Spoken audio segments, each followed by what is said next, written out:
မိုးရသည်မှာကားမောင်းတော့မယ်ဆိုရင်ဘာရီကီစိုက်တင်လဲ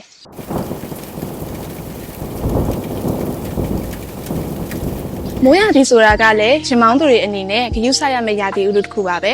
ဒါကြောင့်မိုးရသည်မှာကားမောင်းတဲ့အခါဂရုစိုက်တဲ့အချက်လေးတွေကိုပြောပြပေးချင်တာပဲဖြစ်ပါတယ်မိုးရမ်းသိနေတဲ့အခြေအနေမှာဆိုရင်ရင်မောင်းတွေအနေနဲ့ကားမီးတွေကိုဖွင့်ပြီးတော့မောင်းတင်ပါတယ်ဥပမာ position light fall light စတဲ့မီးတွေအပြင်လိုအပ်ရင်မီးကြီးတွေကိုပါဖွင့်ပြီးတော့မောင်းတင်ပါတယ်